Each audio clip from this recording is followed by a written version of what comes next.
भाजपा ये लोगों ने खास करके मुसलमानों के एक मुहिम चला रखा है कि एक्स मुसलमान से बुलवाया जाए और कितना गंदा बुलवाया जा सकता है उतना गंदा बुलवाने का काम कर रहे हैं। ये तुरंत को भेजा कल शाम में।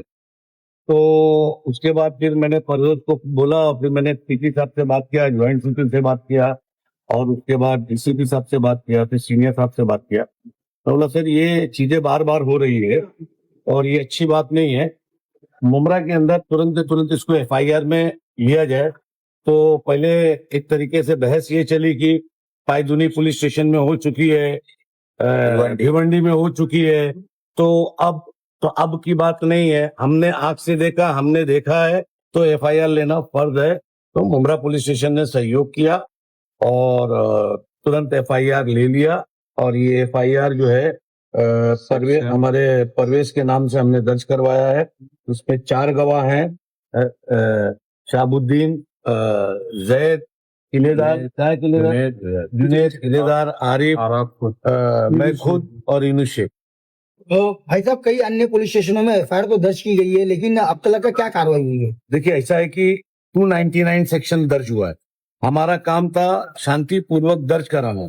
अब ये देश की को सोचना है और खास करके गवर्नमेंट ऑफ इंडिया को सोचना है कि ये कंटिन्यू एक्स मुस्लिम जो लोग हैं, एक्स मुस्लिम जो अपने आप को कहते हैं, उनके थ्रू कहीं ना कहीं आरएसएस, भाजपा ये लोगों ने खास करके मुसलमानों के एक मुहिम चला रखा है कि एक्स मुसलमान से बुलवाया जाए और कितना गंदा बुलवाया जा सकता है उतना गंदा बुलवाने का काम कर रहे। हमारी मांग ये कि पड़ोसी मुल्क की बात नहीं करो। हम हिंदुस्तानी मुसलमान हैं, हम हिंदुस्तान से बिलोंग करते हैं, हमको वहां से कंसर्ट मत करो। जिस तरीके से इस देश में सारे कानून बनते जाते उसी तरीके से अब इस देश में एक कानून बनना चाहिए कि जो हमारा लोकतंत्र है जिसमें सारी जात, मजहब, पंथ, पुष्ट के लोग रहते हैं, उसमें किसी भी महापुरुष को अगर कोई भी इस तरीके के स्टेटमेंट्स वायरल करता है, वो कोई भी धर्म जात का हो, उसको तुरंत के तुरंत नॉन बेलेबल सेक्शन करके उसको कम से कम 6 महीना जेल में रहना चाहिए। मालूम पड़ जाएगा कि कितने बड़े भक्त है। तो भाई साहब जिस तरीके से आपने कहा कि एक्स मुस्लिम द्वारा जो टारगेट किया जा रहा है, तो क्या ये हिंदू मुस्लिम की राजनीति चल रही है? नहीं, पूरे देश में यही चल रहा है ना। आप बताओ ना कहाँ नहीं चल रहा है, कहाँ नहीं चल रहा है? थाने महानगर पालिका छिलपाटा पे मुसलमानों के गोडाउन तोड़ रही है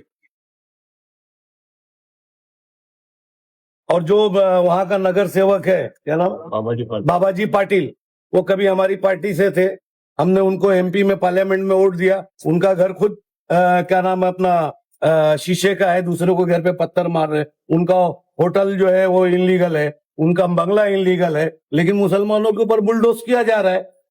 आप देखिए अभी एक तिवारी जी का एक इंटरव्यू इनकाउंटर हुआ, पुलिस के ऊपर हत्या का केस दर्ज हो गया। न जाने कितने मुसलमान को गोली मार दी गई, पूछने वाला कोई नहीं है। न जाने कितने दलित को सीपीआई और सीपीएम का बना के मार दिया गया। तो ये तो देश में एक तरफा बस यही चल रहा है, कोई भी बात करो हिंदू मुसलमान, हिंदू मुसलमान। इसके अलावा इस सरकार के पास कुछ है ही नहीं ना। वो चाहे महाराष्ट्र हो, और मैं महाराष्ट्र के सेकुलर लीडरान को बोलना चाहता हूं कि आप भी विधानसभा में आवाज उठाओ। विधानसभा चल रही है और मांग करो कि उसको गिरफ्तार किया जाए। हर जिम्मेदारी खाली जो है उसकी नहीं है। जो लोग सेकुलर बन के वोट लेते हैं उनसे भी मेरा कहना है कि आप लोग विधानसभा में आवाज उठाइए और इसको गिरफ्तारी की मांग कीजिए। ये जितने भी हमारे मुसलमान आमदार हैं या जितने भी हमारे वोट से चुन के आने वाले हिंदू हमारे भाई आमदार हैं, उनसे सबसे निवेदन है मेरा। और जो खासदार है वो एफआईआर तो होती है लेकिन फॉलोअप नहीं किया जाता। तो देखिए ऐसा है, हमारा काम है एफआईआर कराना, है ना, कोर्ट तक जाना। आपको मालूम है मैं जो हूं एक क्या नाम एडवोकेट जजील अभी यहाँ पे मौजूद नहीं है, हमने एक एफआईआर कराया था जिसके नाम पे चुनाव में इलेक्शन में खूब वोट मांगा गया था, है ना। रामगिरी महाराज और नीतीश राणे, हम कोर्ट में भी गए। अब हमको तो कोर्ट पे भी यकीन करे या ना करे, हम मेरी फाइल को गायब कर दिया गया। जो मैंने केस वहां पे दर्ज कराया था और जो क्या नाम है अपना कोर्ट के अंदर मुकदमा है, उसकी फाइल गायब हो गई। क्या नाम है, उसके बाद उसको फिर जज ने रिमाइंड किया कि वो फाइल को ढूंढ के लाया जाए। इस तरीके के तो हालात है। अभी आपने अब तक अगर मैं किया होता तो यकीन मानो मेरा ऑफिस तोड़ डालते, मेरा घर तोड़ डालते, है ना, मेरे को कौन सी जेल में डालना है वो जेल में डाल दे। अभी आपने एफआईआर करी, कहीं ये भी फाइल ना दबाई दी है? देखिए ऐसा हमारी कोशिश पूरी रहेगी, आखिरी तक कोशिश पूरी रहेगी। हम लॉ एंड ऑर्डर को मानने वाले लोग हैं। आप ये बताइए कि जिस तरीके की उस औरत ने, सुनने का तो दिमाग में नहीं आता, हम सुन नहीं सकते ना, जिस तरीके का स्टेटमेंट किया, अगर ये किसी और महापुरुष का होता। किस औरत ने नाम बताइए भाई साहब? नाजिया इलाही। जब एक्स मुस्लिम हो गए तो कुछ दूसरा नाम रखना, कोई दूसरा नाम रख, क्यों इसके नाम से रोजी रोटी चला। और जितने एक्स मुस्लिम है, मैं बता दे रहा हूं, ये सब के सब भाजपा के दलाल है और एटीएम से पैसा आता है, इतना बोलना है, वो बुलवाया जा रहा है। भाई साहब, आपका एक स्टेटमेंट वायरल हुआ था, आपने कहा था कि मुमरा फेलियर है। किस तरह से फेलियर है? देखिए ऐसा है कि इतना बड़ा हादसा हुआ, 12-13 लाख की आबादी है।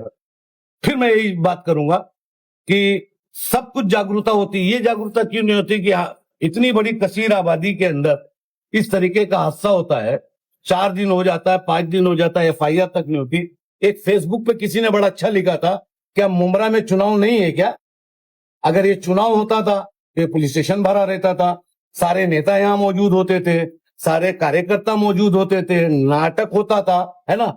ये हमको जागरूक बनना पड़ेगा। मैं आप लोगों को फिर बोल रहा हूं आपके माध्यम से, मुसलमानों को पारसी बनना पड़ेगा। इस मुद्दे को लेकर विधायक जितेंद्र आवाड ने क्यों नहीं यहाँ पर एफआईआर दर्ज कराई? देखिए अब उनका मामला है, सेशन चल रहा है, उनसे आप पूछिए, जो उनको पूछना है मुझसे मत पूछिए, मुझसे मेरी बात कीजिए। मैं ये जानता हूं मैं मुसलमान हूं, मैं ये जानता हूं कि मेरा रसूल मेरा आखिरी ईमान की कड़ी है, उसने अल्लाह को बताया कि अल्लाह है, नहीं तो मुझे नहीं मालूम। और उसके ऊपर अगर इस तरीके की बात होगी तो जितने लोग हैं यहाँ पे, जितने लोग आए, कहीं ना कहीं दर्द है, ये सारे लोग उसी के लिए आए हैं और हम ये करते रहे हैं और करते रहेंगे।